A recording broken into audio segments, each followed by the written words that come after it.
We're going to look at section 1.3, describing quantitative data with numbers. So first we have this warm-up. How long do people spend traveling to work? Answer may depend on where they live. Here are the travel times in minutes for 15 workers in North Carolina, chosen at random.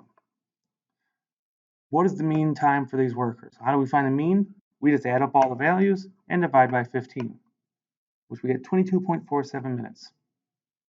What is the median? Well, now we need to put them in order. So I did that here with my red numbers. And the middle piece of data is the mode, which happens to be 20. Since there are 15 spots, or 15 workers, the 8th worker in order is 20, and that's our median. Is there a mode for this data? Yeah, I think we have 4 10-minutes, so that is our mode. Doesn't help us a whole lot, but it is important. So I guess kind of going into the new stuff here. The median is the middle, we know that. Q1 and Q3 are the medians of the first half of numbers and the second half. So 10 and 30.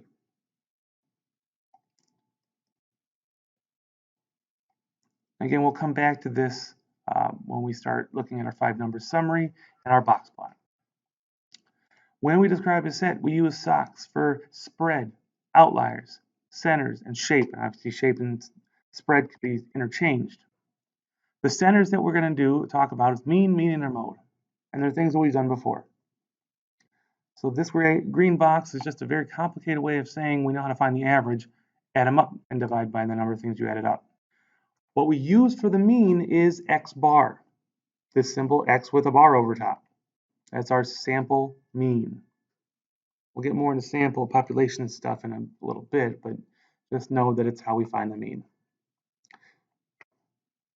So what would happen to the mean if we add in someone who takes 100 minutes to get work? Or get to work, sorry. Well, the mean would increase too because 100 minutes is a lot bigger than the mean before, which was 22.7 or 47. It increased quite a bit. What would happen to the median? Well, if we add in another value over here in the 100, that means now there's 2 middle numbers. In this case, they're both 20, so it didn't change at all. So if we talk about a resistant measure, the measure not affected by extreme numbers. Is a mean resistant measure? No. It pulls all our values, the extreme values, pull all the other values towards it. Median, kind of. In our last problem, it didn't change, but it could depending on what the numbers around it were. And does it change the mode? Or is it affected by the mode? No, doesn't matter. So we have mean, median, mode of the different shapes. If it's skewed right, our mode, again, is the top point. It's the most frequent, so it's the top point of our graph. Mean is a little bit more to the right because these lower or these higher values here are pulling the mean that way, and median is in the middle. Vice versa for skewed left. Now normal or some all symmetrical shapes, mean, median, and mode are the same number if it's truly symmetrical at the top point there. So we talk about our spread, standard deviation, variance, range, and IQR. We know range, it's maximum minus the minimum. Standard deviation, we get from the calculator. Here's the formula, but we're not using that. Variance is just standard deviation squared. And IQR, or interquartile range, is the difference between Q3 minus Q1. So again, and here are definitions. Q3 is the third quartile, the median of the second half of data. Q1 is the first quartile, median of the first half of data, and median of the whole data is our Q2. So our 5-number summary is the minimum, Q1, the median, Q3, the maximum, in that order. So if we go back, what we're doing? Standard deviation and all that stuff. Okay. So our 5-number summary we can find using our calculator. So bust that out. We're looking at some data here in L2. If we want to graph this quantitative data, this is how we do it. Second, y equals, which gives us our stat plot. And we got to have at least one of the plots on. So plot 1 I've turned on. We can make a histogram here. I have my data in L2, I think. And so we just hit graph. Now it's kind of all over the place. So if you hit zoom stat, number 9, makes it a little bit better for you. It's not great. If you hit the trace button up here, the gray button, you can find the minimum and maximum of each group and how many there are. So you can write that out fairly easily, label our lower class limits. If we're using this data to do, so you get back to my stat plot, use the first one. So we have the histogram, which we just had there, and now box plot. There's 2 box plots. The one I have chosen shows if there are outliers. So obviously you want that one because it's going to be easier. Or if it shows us the outliers, we don't have to think about it. That's much better. So again, graph. You can kind of see it, but maybe you want to do zoom stat again.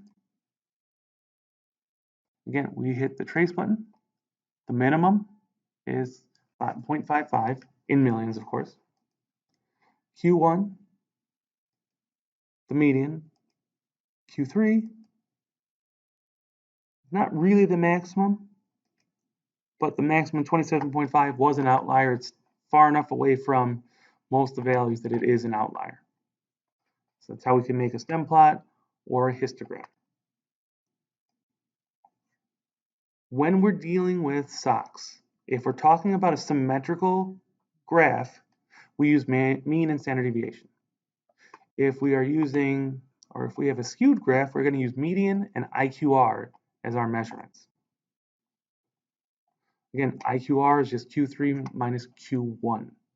I don't think I actually calculated that for anything.